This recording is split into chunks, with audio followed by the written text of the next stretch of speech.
السلام علیکم دوستو، میرا نام ہے ناصر خان اور آپ دیکھ رہے ہیں میرا یوٹیوب چینل ناصر وائٹی انفو۔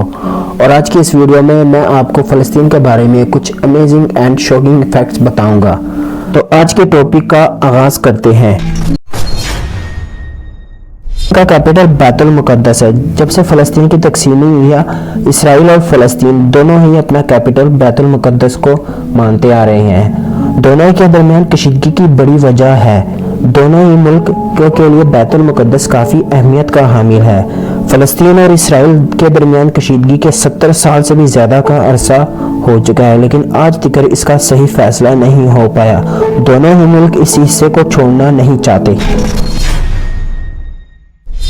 موجود بیت المقدس، جسے یہودی اور عیسائی یروشلم کہتے ہیں، یہاں پر رہنے والے 3 مذاہب کے لوگوں کے لیے یہ جگہ کافی اہمیت کی حامل ہے۔ مسلمانوں کے لیے یہ جگہ اس لیے اہمیت کی حامل ہے کیونکہ ان کا قبلہ اول ہے۔ یہودیوں کے لیے اس لیے اہم ہے کیونکہ یہاں پر ان کی دیوار ہے، جسے دیوار گریہ کہا جاتا ہے۔ اور عیسائی مذہب کے لیے اسی لیے مقدس ہے کیونکہ ان کے مطابق حضرت عیسیٰ علیہ السلام کی پیدائش یہاں پر ہوئی تھی اور یہیں سے ان کو اٹھایا گیا تھا اور یہیں پر ان کو نزول ہوگا۔ ان کا کل رقبہ 6020 مربع کلومیٹر ہے۔ رقبے کے لحاظ سے فلسطین دنیا کا 121واں چھوٹا ملک ہے، اور اگر آبادی کی بات کی جائے تو یہاں کی آبادی لگ بھگ 51,87,000 ہے۔ آبادی میں 95% مسلمان ہیں اور 5% یہودی اور عیسائی ہیں۔ فلسطین کو اسلامی دنیا کا سب سے مظلوم ملک مانا جاتا ہے کیونکہ سالوں سال سے فلسطین اپنی ذاتی زمین کو مکمل طور پر حاصل کرنے کے لیے جدوجہد کر رہا ہے، اور یہی جدوجہد میں فلسطین کے پاس کوئی ایڈوانس ویپن یا ذاتی ٹیکنالوجی بھی موجود نہیں ہے۔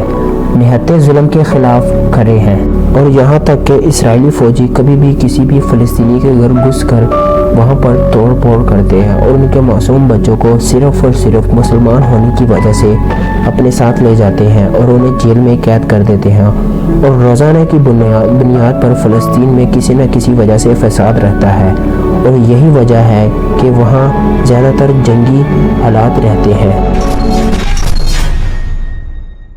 کیونکہ بیت المقدس عیسائی اور مسلمانوں کے لیے کافی مقدس ہے، اسی لیے ہر سال جنگی صورتحال ہونے کے باوجود لاکھوں کی تعداد عیسائی اور مسلمان اس جگہ کی زیارت کرنے کے لیے آتے ہیں، اور اسی مقام کو دنیا کا سب سے قدیم چرچ ہونے کا بھی اعزاز حاصل ہے۔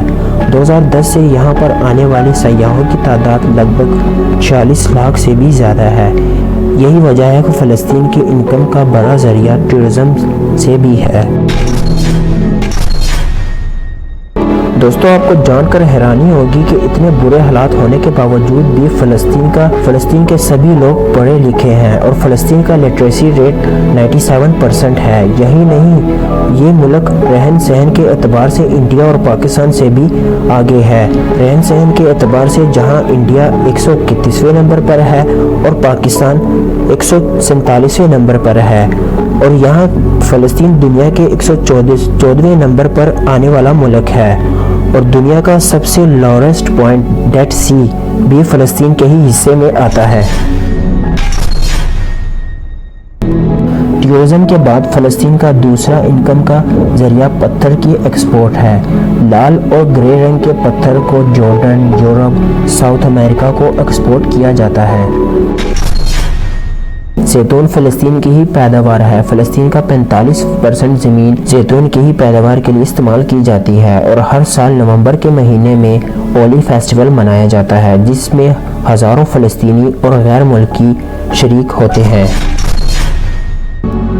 فلسطین کے شہر کاپرو میں ہر سال اکتوبر کے مہینے میں دا گریپس فیسٹیول منایا جاتا ہے، اور اس فیسٹیول میں انگوروں کی کئی مختلف اقسامز اور انگوروں سے ریلیٹڈ اقسامز کی نمائش کی جاتی ہے۔ فلسطین میں 3 ملکوں کی کرنسی استعمال ہوتی ہے: اسرائیلی شیکل، جارڈن دینار اور ایجپٹ پاؤنڈ۔